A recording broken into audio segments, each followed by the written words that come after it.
Walmart is pushing brands to increase their retail media spending by 25% year over year as part of joint business plans, despite many brands reporting stagnant sales growth from these investments.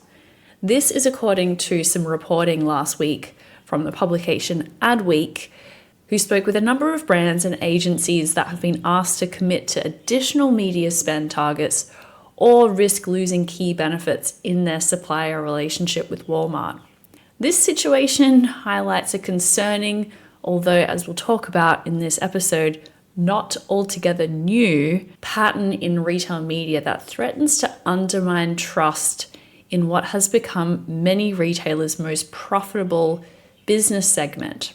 Some brands are taking drastic measures, including breaking annual agreements with Walmart and other retailers as pressure mounts to increase spending without corresponding performance improvements and amid a backdrop of other macroeconomic pressures. This episode is based on an article that I published for Forbes on Friday, April 11. Let's go. Good morning and welcome to the Retail Media Breakfast Club. I'm your host, Kiri Masters, and every weekday at 6 a.m. Eastern, I bring you candid and real discussions in the world of retail media and marketplaces in just 10 minutes. So bring your own cup of coffee and we'll get smarter about retail media together. Retail media has become a Wall Street darling precisely because of its impressive profit margins. Walmart's CFO recently disclosed that advertising and membership fees together represented a little more than a quarter of the overall operating income for the company in Q4 of last year. This financial reality creates immense pressure to keep growing these high margin businesses, especially as traditional retail margins remain tight. Seth Dallaire, who leads Walmart's growth organization, said that Walmart Connect had over 26% growth year over year in a investment community meeting last week. And so this is why we're seeing more and more Wall Street analysts increasingly ask about retailers' media businesses on earnings calls, with the expectation that growth in this high margin business is going to continue. But as retail media networks mature, achieving the same growth rates becomes increasingly difficult. And so this leads to what many brands describe as a retail media tax, increased pressure on suppliers to extract more marketing dollars without necessarily an increase in performance. Now, this is unfortunately nothing new. And when I reached out to a few fellow industry analysts, consultants, and commentators, I heard the same thing.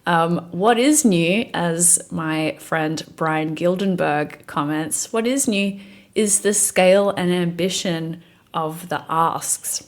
Retailers have long used joint business plans, also known as JBPs, to secure marketing commitments from suppliers. These agreements used to be primarily focused on merchandising and promotional support, but they have evolved alongside retail media to include significant advertising components.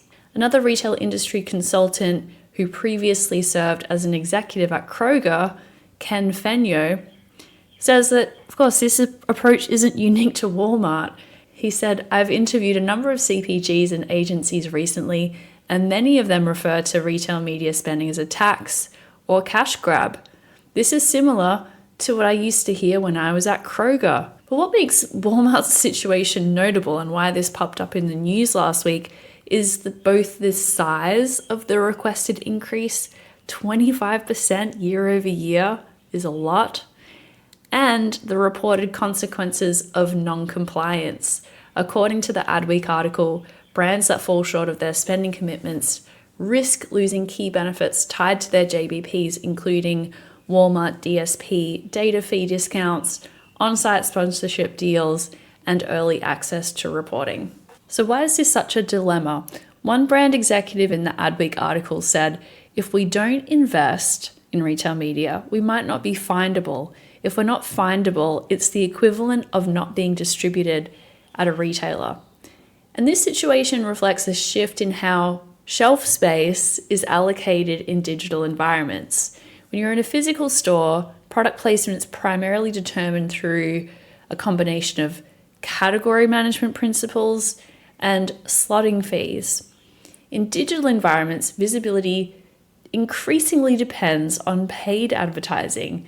And so it creates this environment where brands feel they must pay to play regardless of the return on investment. Something interesting that I note in the article here is I recently did an interview with the general manager of the Sam's Club retail media network, Harvey Ma. And there's a little bit of a contrasting message from Sam's Club. And this is a quote from Harvey. He said, "If my retail media investments become a tax for a brand, what the brand needs to do then is put that money back somewhere, which is usually going to come in the form of cost." So something that's not clear is, how much Walmart and Sam's Club are aligned on this retail media spend increase. But I thought that was a, particularly good argument from at least one sort of division of Walmart as to, how this all can come kind of full circle. And we're in this very strange macroeconomic environment right now where brands are dealing with tariffs, or at least the threat of tariffs. They're getting, what they see as a tax from their retailer partner as well.